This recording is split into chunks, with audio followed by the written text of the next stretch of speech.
합니다. 참 오랜만에 사무엘상의 말씀으로 나누게 되는 것 같습니다. 지난번까지의 이야기를 우리가 일부로서 사무엘상의 일부로 함께 나누었는데요. 그 일부의 이야기, 사무엘상의 첫 시작은 이제 한나의 기도로 이제 시작이 되었습니다. 그래서 자녀가 없음에 괴로워하던 이 한나가 하나님 앞으로 나아가고 그 하나님 앞에 기도하면서 하나님과 심정이 통하게 되는 순간을 경험하게 되죠. 그러면서 이 모든 이스라엘 백성들이 하나님과 다 단절되고 또 그리고 그러한 이스라엘 백성들을 하나님의 말씀으로 올바르게 가르치고 또 인도해 줄 한 사람이 없음에 아파하시는 그 하나님의 마음을 이 한나가 느끼게 됩니다. 그래서 이 한나가 그 기도함을 통하여서 하나님께서 자신에게 저에게 아들을 주신다면 제가 그 아들을 하나님에게 여호와께 드리겠습니다라는 서원을 이제 하게 되었죠. 그래서 그렇게 영적으로 어두웠던 시대가 이 한나의 기도와 함께 다시 한번 그 구속의 계획이 이루어지기 시작하는 것입니다. 그래서 제가 이제 주제로 잡았던 이 사무엘서의 주제로 잡았던 것이 무엇이었죠? 교만한 자는 낮추시고 겸손한 자는 높이시는 그 역사를 이제 하나님께서 이루어가기 시작하시는 것입니다. 그래서 그러한 역사 속에서 우리가 7장, 6장까지 살펴본 이야기가 무엇이었냐면 역사 속에서 겸손한 자로서 세워졌던 사무엘은 조용히 아래서 준비되어져 가고 또 말씀으로 준비되어져 가는 그러한 사무엘의 모습과 함께 반대로는 동시에 교만한 자였던 당시의 지도자인 엘리의 가문들은 조금씩 무너져가는 모습들을 보여주었습니다. 결국 나중에는 이제 블레셋에 의해서 엘리의 가문은 이제 마지막 완전히 무너지게 되고 이제 여호와의 궤마저 빼앗기게 되는 처참한 결과를 이스라엘이 경험을 하게 되었죠. 또 그럼에도 불구하고 이 여호와의 궤 하나님께서는 패배하신 것이 아니고 오히려 이스라엘에서도 블레셋에서도 승리하시는 하나님으로서 또 블레셋 땅에 있는 모든 우상들을 다 멸하시고 무너뜨리시고 이제 스스로 이스라엘로 돌아오시는 이야기가 우리가 지난번까지 함께 살펴보았던 내용입니다. 자, 그런데 그러한 시간을 지나서 이제 오늘 본문을 보면 여호와의 궤가 이스라엘로 분명히 들어왔지만 온전히 돌아오고 있지 못하는 모습을 우리가 오늘 볼 수 있게 됩니다. 자, 1절과 2절을 한번 보겠습니다.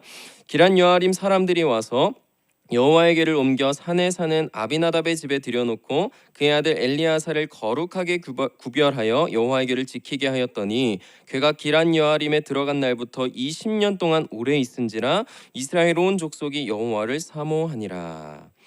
그럼 여호와의 궤가 분명히 이스라엘로 돌아왔음에도 불구하고 이 여호와의 궤가 정말 이스라엘의 중심 또 그 성전으로 돌아오진 것이 아니라 기럇 여아림이라는 곳에서 20년을 방치되었다라는 것을 말해주고 있습니다.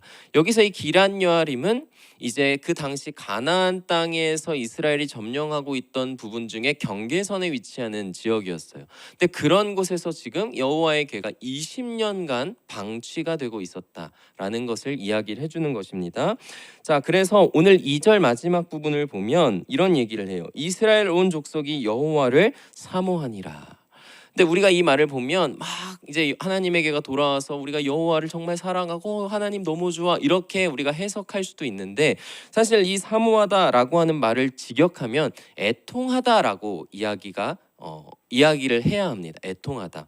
그래서 여호와에게가 온전히 이스라엘에 돌아오지 못했기 때문에 그런 여호와에게를 이 백성들이 바라보면서 여전히 고통과 애통함을 느끼고 있었다는 것입니다. 그러니까 우리가 섬기는 여호와의 궤가 저런 경계선에 제대로 모시지 못하고 막 이러한 마음으로 또 온전히 회복되지 못하는 것을 통해 아파하는 마음의 사모함이었다. 우리가 이런 생각을 해볼 수가 있습니다. 자, 그렇다면 이제 우리가 여기서 생각해 보아야 할 것은 무엇이냐면 왜 하나님께서는 이스라엘 백성의 중심으로 온전히 들어오시지 않으실까? 우리가 이런 생각을 해볼 수가 있게 되겠죠. 바로 그 이유는 아직 이스라엘 백성들 자체에 하나님을 향한 말씀을 향한 온전한 돌이킴과 회복이 없었기 때문이에요. 그래서 한나가 느꼈던 그 하나님의 마음, 이 하나님의 백성들을 하나님의 말씀으로 가르치고 다스리고, 그래서 그 한 사람을 통하여서 모든 이스라엘 백성들이 그 말씀을 통해 하나님 앞에 바로 서게 되는 그 역사가 아직 이스라엘 백성들 가운데는 나타나지 못했기 때문에 아직 이 여호와의 계가 이스라엘 중심으로는 들어오지 않았던, 하지만 이스라엘로 들어옴을 통하여서 그 역사가 이제 하나님의 은혜로 이루어지기 시작할 것이라는 그러한 상징과 메시지를 하나님이 동시에 나타내고 계신 것입니다. 그래서 이제 하나님께서는 그토록 준비해 오셨던 이 산 사람, 그 겸손한 자 사무엘을 이제 역사의 전면에, 이스라엘의 역사의 전면에 등장시키기 시작하세요. 그래서 오늘 3절을 보면 사무엘이 나타나자마자 이러한 선포를 하기 시작합니다. 자, 3절입니다. 사무엘이 이스라엘 온 족속에게 말하여 이르되 만일 너희가 전심으로 여호와께 돌아오려거든 이방 신들과 아스다롯을 너희 중에서 제거하고 너희 마음을 여호와께로 향하여 그만을 섬기라. 그리하면 너희를 블레셋 사람의 손에서 건져 내시리라. 아멘.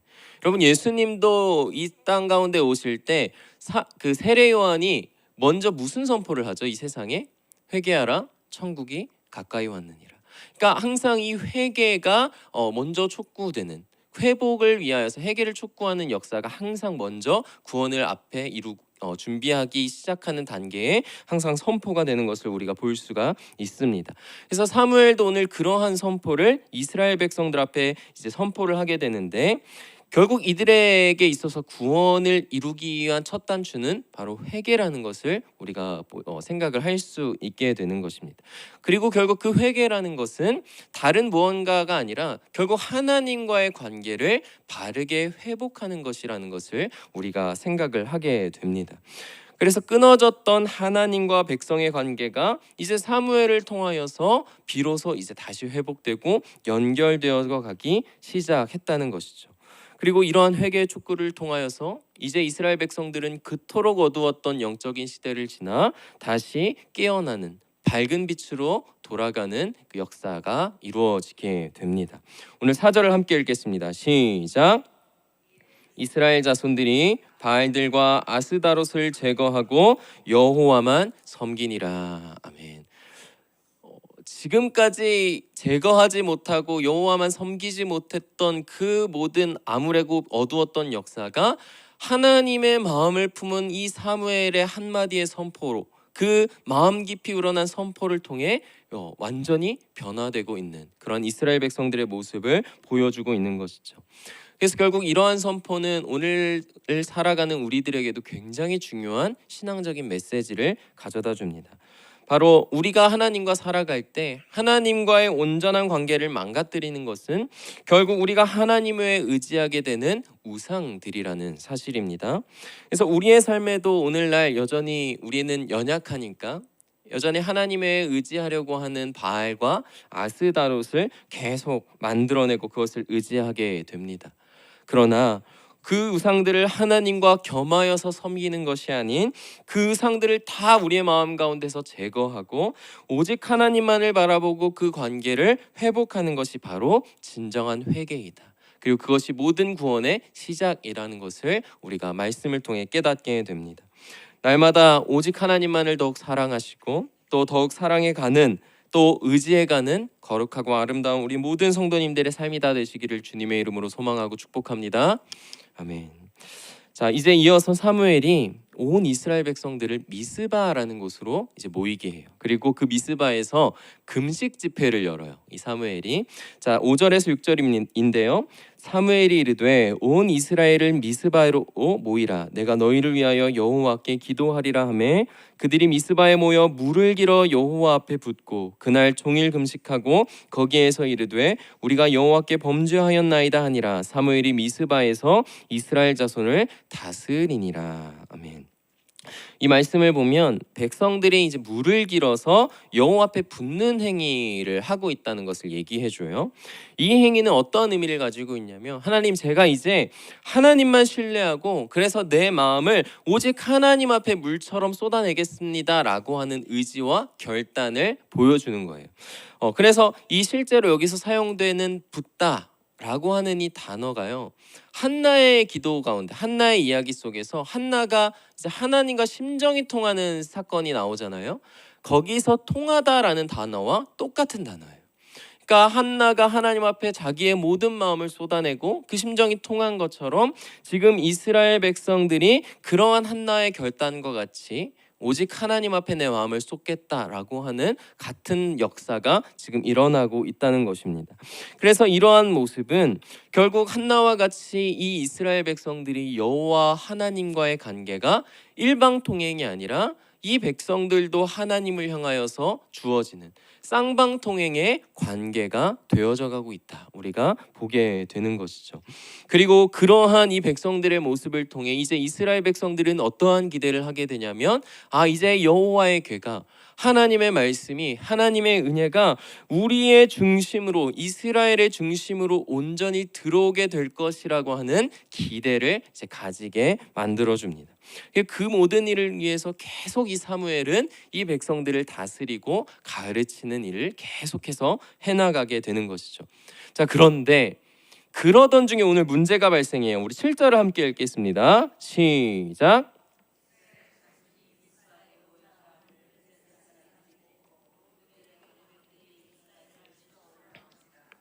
이스라엘 자손들이 듣고 블레셋 사람들을 두려워하여. 여러분, 이스라엘이 막 미스바에 모여서 회복하는 모습들이 막 이제 소문으로 퍼져 나갔던 것 같아요. 근데 그것을 주변국에서 가만 둘 이유가 없죠. 이 주변국 나라와 나라들은 항상 대적의 관계고, 이 나라가 강해지면 우리가 위기에 처하는 그러한 관계이기 때문에 이 블레셋은 회복하려고 하는 이스라엘을 가만둘 리가 없습니다. 그래서 바로 블레셋이 미스바에 모여 있는 이스라엘을 치려고 올라오는 거예요. 자, 그리고 그 블레셋 앞에 이스라엘은 다시 두려워하기 시작해요. 그래서 왜 그랬냐면 이 블레셋에 대하여서 지금까지 겪었던 그 패배들, 이스라엘이 이전에 그 여호와의 길마저 빼앗겼던 그때의 그 심각한 패배가 이 마음에 각인이 다 되어버린 거예요. 그러니까 패배 의식이 이 이스라엘 백성들 가운데 완전히 자리 잡히게 된 것이죠. 그러다 보니까 이 두려운 마음에 이 백성들이 사무엘을 향하여서 당신이 빨리 여호와 하나님께 쉬지 않고 부르짖으라. 쉬지 않고 이러한 막 요구를 할 정도로 막 사무엘을 붙잡으면서 하나님께 부르짖어서 좀 기도해서 우리를 좀 구원하시게 해달라고 좀 요청해달라, 이러한 이야기를 막 사무엘에게 건네게 됩니다. 여러분, 지금 이스라엘 백성들은 굉장히 좋은 시기 아닙니까? 하나님의 말씀 앞에 바로 서고 하나님의 말씀으로 막 마음을 쏟고 완전히 축제 분위기, 하나님 나라가 막 이제 회복되어져 가는 그런 축제의 현장이에요. 여러분, 그런데 그러한 상황 속에 왜 하나님은 이스라엘 백성들에게 왜 이러한 전쟁을 허용하시는 걸까? 우리가 생각해 보아야 할 필요가 있겠죠. 하나님은 그들이, 이스라엘 백성들이 블레셋으로부터 받았던 그 악한 영향력들, 또 그 가운데 자리 잡았던 모든 패배의식과 같은 부정적인 것들을 하나님의 은혜로 잡혀져 있는 지금 그 이스라엘 백성들이 그 모든 것을 다 끊어내고 완전히 매듭을 짓게 하시기 위한 것임을 우리가 생각을 할 수 있습니다. 여러분, 그래서 우리도 때때로 살아가다 보면 시험이 찾아올 때가 있죠. 고난이 찾아올 때가 있습니다. 근데 우리가 보통 시험이라고 하는 것을 우리 신앙적으로 생각할 때 하나님께서 우리가 회개했는지 테스트하려고 하신다라고 하는 생각들을 하시는 분이 꽤 많으시다는 걸 제가 알고 있어요. 저희 부모님이 실제로 그랬고, 그래서 시험하면 테스트라는 생각을 쉽게 하게 되는데, 여러분, 사실 우리가 조금만 생각해 보면 하나님은 테스트하실 필요가 없으시죠. 다 알고 계시잖아요. 굳이 테스트하지 않으셔도 제가 이 백성이, 자녀가 정말 회개했는지 정말 결단했는지 하나님은 테스트 없이도 다 구별하고 확인하실 수 있으세요. 그렇기 때문에 하나님께서 우리의 삶 가운데 이러한 시험과 고난을 주실 때는 우리를 테스트하려고 하는 것이 아니라 우리가 사로잡혀 있는, 우리를 억누르고 있는 그 죄의 문제로부터 우리가 다시 이기게 하시기 위한 시간을 우리에게 주시는 것이다. 그리고 그 죄에 대한 우리 안에 각인되어져 있는 그 패배 의식과 그 모든 부정적인 것들을 하나님의 능력에 붙잡혀 있을 때 그것을 끊어내고 그것 가운데 우리를 건지시기 위함을 하나님께서 보여주고 계신 것입니다. 그 만약에 우리가 계속 우리가 또 사람마다 개인적으로 다 연약한 영역들이 다 각각 있기 때문에 그 부분에서 그 사람은 계속 넘어지기가 일상이에요, 십상이에요. 그렇죠? 그런데 그러한 것을 하나님은 방치해 두기를 원하지 않으시는 거예요. 왜? 사단은 그걸 가지고 분명히 그 사람을 계속 공격하기 때문에. 그래서 하나님은 우리에게 고난을 통하여서 그 모든 우리가 약한 그 영역들을 강한 영역으로 바꾸시는, 오히려 그 그 연약한 영역을 연단을 통하여서 강하게 하시고 우리를 쓰러지지 않게 하시는 그런 우리의 존재를 만드시길 원하신다는 것을 우리가 이러한 이스라엘 백성들을 향한 모습을 통해 우리가 깨달을 수 있게 된다는 것입니다. 자, 그러한 은혜 가운데 오늘 사무엘이 백성들의 요청에 응답합니다. 9절과 10절인데요. 사무엘이 젖을 먹는 어린 양 하나를 가져다가 온전한 번제를 여호와께 드리고 이스라엘을 위하여 여호와께 부르짖음에 여호와께서 응답하셨더라. 자, 10절 함께 읽겠습니다. 시작. 사무엘이 번제를 드릴 때에